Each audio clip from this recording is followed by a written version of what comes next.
ایک بار پھر خوش آمدید آپٹیمم ہب کی ایک نئی دلچسپ اور دل فریب ویڈیو کے ساتھ۔ آج کی ویڈیو میں ہم آپ کو امریکہ میں موجود کچھ خوفناک اور پراسرار اور اپنی تاریخ رکھنے والے گھروں کے بارے میں بتائیں گے جن کی اپنی ایک تاریخ اور اپنا ایک مقام ہے۔ ویڈیو کو اینڈ تک دیکھیے گا۔ لیزی بورڈن ہاؤس جو فال ریور میساچوسٹس میں واقع ہے، ایک بدنام زمانہ تاریخی مقام جس کا تعلق امریکہ کی تاریخ کے سب سے پراسرار اور بھیانک قتل کیس سے ہے۔ یہ گھر 1845 میں لیزی کے والد چارلس ٹی بورڈن نے بنایا تھا۔ یہ وکٹورین طرز کا ایک کلاسک گھر ہے جو اس دور کے فن تعمیراتی انداز کو ظاہر کرتا ہے۔ 4 اگست 1892 اینڈریو جے بورڈن، لیزی کے والد، اور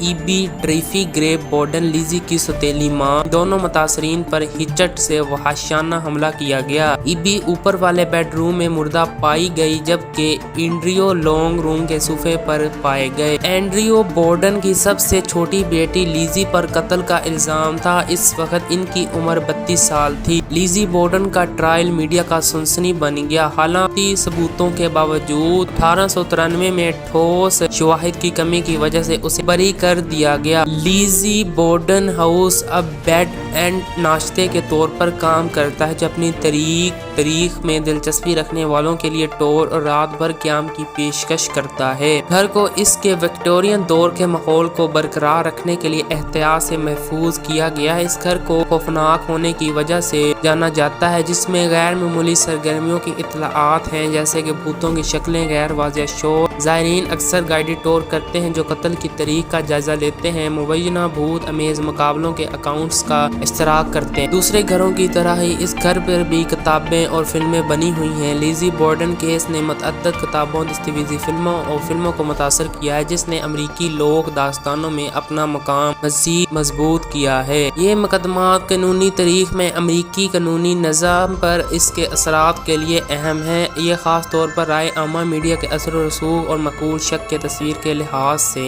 ہیں۔ لیزی بورڈن ہاؤس ایک بدنام زمانہ جرم کی یاد دہانی کے طور پر کھڑا ہے جو عوام کی تخیل کو مسحور کرتا رہتا ہے، جو اسے حقیقی جرم اور مفاق الفطرت سے دلچسپی رکھنے والوں کے لیے ایک مقبول منزل بناتا ہے۔ ولیسکا ایکس مرڈر ہاؤس جو آویو کے ولیسکا میں واقع ہے، ایک تاریخی مقام جو 10 جون 1912 کو ہونے والے بھیانک اور حل نہ ہونے والے قتل کے لیے بدنام ہے۔ گھر ایک معمولی 2 منزلہ قدیم فریم ڈھانچہ 1800 کی دہائی کے آخر میں بنایا گیا تھا۔ یہ اس دور کا ایک عام وسط مغربی گھر تھا جس میں کچھ بیڈ رومز، ایک لونگ روم، ڈائننگ روم، کچن اور ایک چھوٹا سا اٹاری تھا۔ 10 جون 1912 کی بدترین رات کو مور خاندان کے 6 افراد، یوشیا، سارا اور ان کے 4 بچے، 2 مہمانوں لینا اور اینا اسٹریگلر کو کلہاڑی کے وار سے بے دردی سے قتل کر دیا گیا۔ قاتلوں نے قتل کے بعد مقتولین کے چہروں کو کپڑوں سے ڈھانپ دیا۔ اگلی صبح کرائم سین کا پتہ چلا اور پوری کمیونٹی اس خوفناک واقعے سے ہل گئی۔ تحقیقات کو کئی غلطیوں اور غلط استعمال سے متاثر کیا گیا تھا۔ بہت سے مشتبہ افراد پر غور کیا گیا، بشمول ایک سفری وزیر، ایک ریاستی سینیٹر، لیکن کسی کا بھی جرم سے قطعی تعلق نہیں تھا۔ یہ کیس آج تک سرکاری طور پر حل نہ ہو سکا ہے۔ سالوں کے دوران گھر نے خوفناک ہونے کی وجہ سے شہرت حاصل کی ہے۔ زائرین نے مختلف غیر معمولی تجربات کی اطلاع دی ہے جن میں عجیب و غریب آوازیں، بھوت کی شکلیں اور غیر واضح مظاہر شامل ہیں۔ گھر کو 1912 میں اس کی حالت میں بحال کیا گیا تھا اور 1990 کی دہائی میں سیاحت کے لیے کھول دیا گیا تھا۔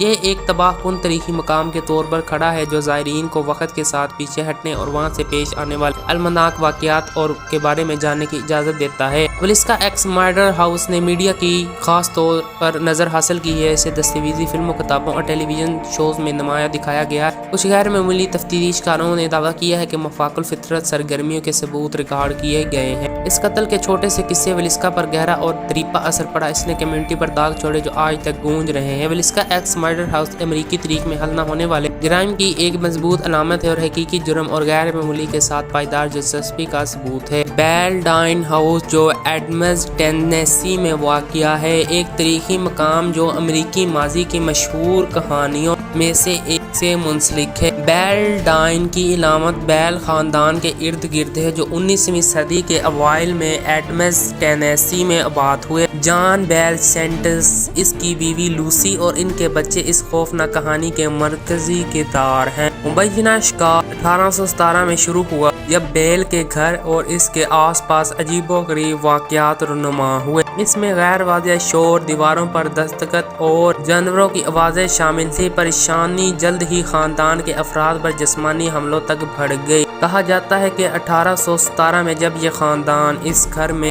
شفٹ ہوا تو اس کو غیر معمولی سرگرمیوں کا سامنا کرنا پڑا۔ اس پر کافی حملے بھی کیے گئے جو کہ انہوں نے برداشت کیے اور واضح طور پر انہوں نے دیواروں پر دست اور جانوروں کی آوازیں بھی سنی۔ اس ہستی نے، جس نے اپنی شناخت کیٹ بیٹس کے نام سے کروائی، جان بیل کے خلاف ایک پراسرار رنجش کے ساتھ روبرو ہونے کا دعویٰ کیا۔ بیل ڈاؤن نے خاندان کی نجی معاملات کے بارے میں ایک قابل ذکر معلومات کی نمائش کی اور مختلف طریقوں سے بات چیت کی، بشمول تقریر کے ذریعے۔ یہ شکار کئی سالوں تک جاری رہا، تیزی سے بدتمیز ہوتا جا رہا تھا۔ مبینہ طور پر اس نے جان بیل کو 1922 کی موت کا سبب بننے تک اذیت دی تھی۔ جو روح اس پر وس تھی، اس نے اس کو بدتمیزی اور بہت ہی زیادہ تنگ کیا اور اس پر ظالمانہ ظلم کیا اور 1820 کو اس کو موت تک پہنچا دیا۔ اس ادارے نے اس کی موت کی ذمہ داری قبول کی۔ جو ادارہ اس کی تحقیقات کر رہا تھا، اس نے اس کی ذمہ داری قبول کی۔ بیل ڈاؤن لیجنڈ کو اس وقت سے بڑے پیمانے پر خطوط، ڈائروں اور حلف ناموں میں دستاویز کیا گیا تھا۔ یہ ایسے امریکی تاریخ مبینہ غیر معمولی سرگرمی کے بہترین دستاویزی قصوں میں سے ایک بنا دیتا ہے۔ بیل ڈاؤن لیجنڈ امریکی لوک داستانوں کا ایک لازمی حصہ بن گیا ہے۔ اس نے بے شمار کتابوں، فلموں اور مواقف کو متاثر کیا ہے جو مقبول ثقافت میں اپنی جگہ کو مستحکم کرتی ہیں۔ بیل فیملی کے گھر کے قریب ہی بیل ڈاؤن غار کھڑا ہے، جس کے بارے میں خیال کیا جاتا ہے کہ یہ شکار کے مرکز میں اسے ایک ہے۔ یہ غار اب سیاحوں کی توجہ کا مرکز ہے اور اکثر اس کا تعلق بیل ڈاؤن کے افسانوں سے ہوتا ہے۔